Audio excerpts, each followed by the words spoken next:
What's going on, everybody? Mortem here, this time bringing you a Pillars of Eternity lore video about Eothas, the god of light, renewal, rebirth, and some darker aspects. First things first, before we get into this too much, some spoilers for basically both of the games. Not so much the first one, more just like background stuff that happened beforehand, but nothing that would spoil the actual story really. And then pretty major spoilers for the second game. So as I mentioned, Eothas is the god of light, renewal, rebirth, and, in very specific instances, death as well. Or at least the part of death that feeds into rebirth. Now when I say he's the god of light, he is naturally associated with the sun and the stars, which means, because he has such a prominent place in the world, that he is worshipped very widely. In fact, even following the Saints' War, he was still worshipped widely everywhere but the Dyrwood. And we'll get into the Saints' War in just a little bit. But the main thing to understand before we go too far into this is that when it comes to the part of Eothas that has to do with death, it's specifically about someone's acceptance of death, as opposed to Barath's the entire cycle of life and death, or Rimmergan's the final death of everything. For Eothas, it's very much so associated with someone accepting that everything ends and then begins again with the rebirth part of it. But because that is so very different from most of what Eothas is, that particular part of him is actually considered an entirely separate aspect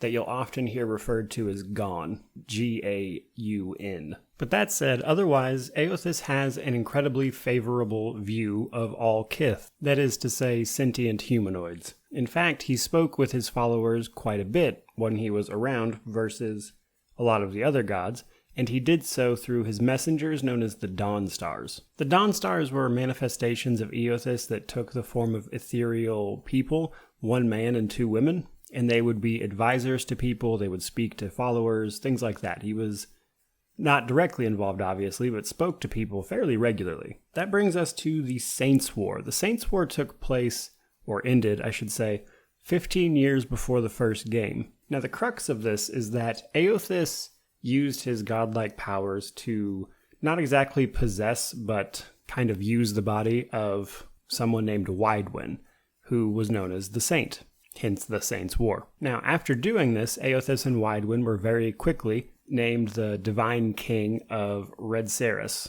which is just north of the Dyrwood where the first Pillars takes place. Now, Eothas was trying to bring all the kith together in doing this. However, obviously, a lot of people didn't believe it was actually him. So much to the point that a war started over it, and Eothas and Widewin literally marched an army into the Dyrwood. And we'll get into the implications of why some of that stuff happened in just a little bit. But for right now, you need to know that Magrin, one of the other gods, at the goading of Wodica, decided to act. Not directly, of course, decided to act nonetheless. Basically, all the other gods were fearful of what Eothas might be doing, or trying to do, in this Saints' War. And as a result, Magrin came up with a plan to destroy Widewin, and thus, at least, part of Eothas. In order to do this, she made the Godhammer Bomb, which was a combination of actual technology and magic, as well as some stuff from Magrin herself. And eventually, when Widewin marched on Halgot Citadel, he was challenged to cross the bridge there, and the bomb exploded, which destroyed Widewin, and, at least seemingly, Eothas at the time. However, Widewin's body was never recovered.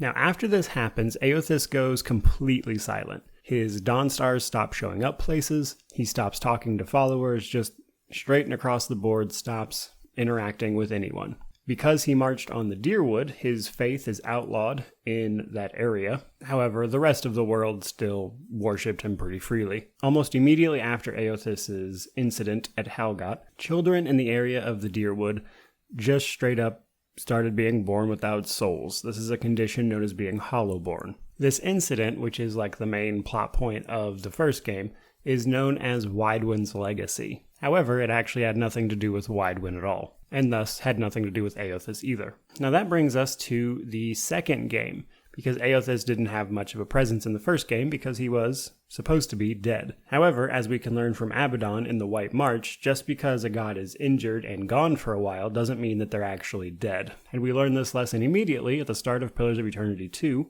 when Eothas has managed to gather enough power to take over the statue under Cadnua. which is a giant statue made of living Audra. Eothas takes this statue and starts marching across the land and then through the ocean to the Deadfire, where he's marching to an unknown location. And the task through that game is to, of course, follow him. Now, the spoiler here is that he is marching to Ukaizo to break the wheel. The wheel, in this case, being the machinery that actually controls the wheel, which is what allowed the gods to ascend to godhood to begin with, and kind of regulates the flow of the wheel, which is itself a natural process. However, breaking this machinery will break the wheel itself because of how long this machinery has been regulating the wheel. Now, as we can learn in some of the dialogues with Eothas throughout that game, this was a sort of last resort for him, because what he was trying to do with Widewin was use Widewin to open up the eyes of all the Kith to the falsehood of the gods situation, that the gods aren't actually gods in the traditional sense, and that they rose to their positions, and were actually Ingwithans at one point. Because if you remember, Eothas has a very favorable view of the Kith. He wants to help them. He wants them to know the truth behind gods and their godhood, and not base their relationship on this lie. So Eothas, having failed with Widewin, advances to this last resort, which is just breaking the machinery of the wheel, thus forcing gods and the Kith to either find a solution or all die, because Eothas knows this situation as it is needs to end, and thus be reborn into something new, which in a lot of ways I think really speaks to his aspect of rebirth, if nothing else. So there you go, guys. There's everything we know about Eothas. I really hope you enjoyed the video. If you did, please remember to like, comment, subscribe, all that YouTube jazz. But regardless of any of that, truly, just thank you so much for watching. May you wander in wisdom and have an amazing day.